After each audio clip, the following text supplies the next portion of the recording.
I'm Lucy James, reading for reviewer James Carr. I love two types of sci-fi stories, the ones that are very dark and heavy with themes about humanity's failures, and the ones that are corny and feel like the product of someone who thinks space is a playground for fun. Destroy All Humans is firmly in the second category, embracing its cheesy story and dialogue. It creates an entertaining sandbox for destruction that's still relatively satisfying 15 years after its first release, even if it's bogged down by poor audio quality and shallow stealth mechanics. Yeah, town's doing great, business is booming, hope is on the way, yada yada yada. Let's barrel through this puppy so I can get down to the real business of governing. Making time with the delicious Miss Rockwell.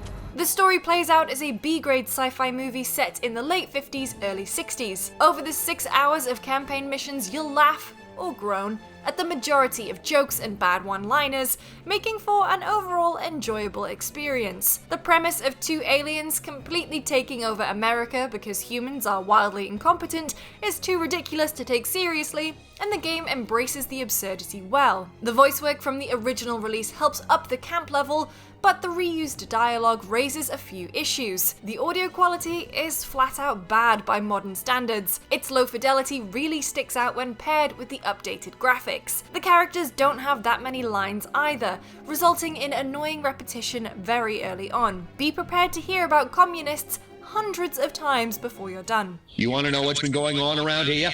I'll tell you what's been going on around here. Communism, that's what!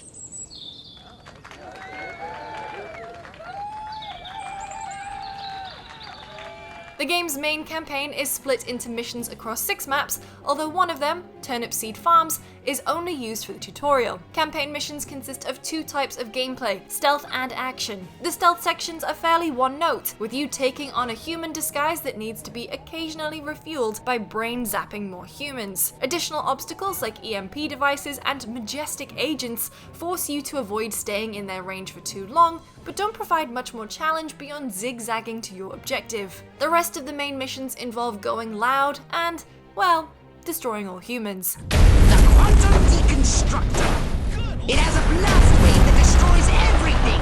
Try it out on the commercial buildings of Santa Modesta. Crypto is armed with 4 weapons and psychokinesis, which allows you to zap, disintegrate, probe, and throw people and vehicles. A satisfying traversal ability called Skate lets you glide around the world, and it feels very fluid. It allows you to go into a skateboard-type movement after dashing, letting you move quickly around the environment with precise steering. You can easily make quick turns and jump over objects while continuing to glide. The third-person shooting automatically locks onto enemies, allowing you to dynamically move and fire, smoothly dodging into cover or out of the way of missiles between each shot. All of the weapons have varying ammo capacities and damage levels, and the weapon wheel allows for easy switching, so utilizing all of your tools during a firefight feels natural. As more powerful enemies are introduced, you also begin to unlock more abilities and upgrades, which ensure you remain more powerful than the humans, but not to the point of being overpowered. The enemies shout silly lines about being burned or attacked, and vehicles always explode when defeated, embracing the power fantasy. As you cause more destruction, your notoriety increases, leading to larger and more powerful responses from the humans. Causing mayhem and destruction is incredibly fun and when the game is at its best. In other missions, you're instead in Crypto's saucer. Its weapons lack the variety of Crypto's own arsenal, but wrecking a town's worth of buildings still feels great. Not only do some of the weapons produce fiery leftovers, but the buildings explode into tons of pieces,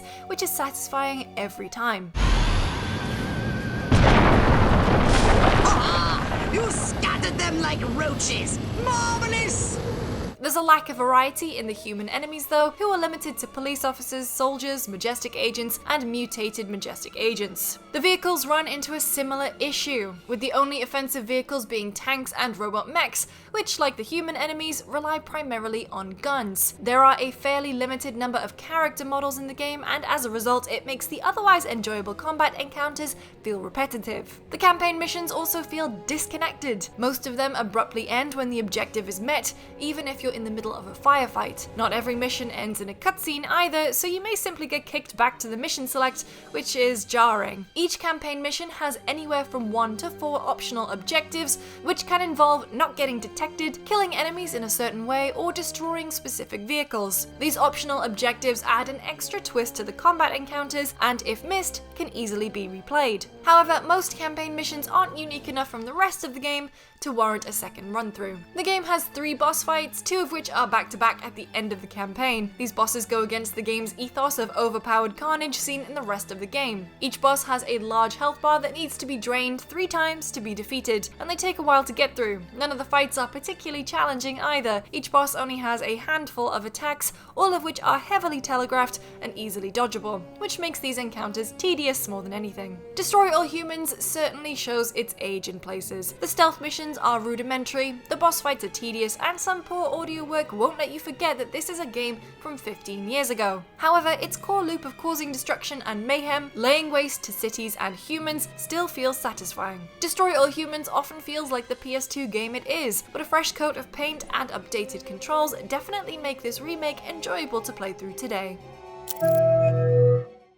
Die, pea-brain! Hey, where's the... What did you do with my clip, monkey boy? Phew! So much for wholesale carnage. I guess I'll just have to settle for ripping your limbs off one by one with my bare hands until I find it. With my bare hands.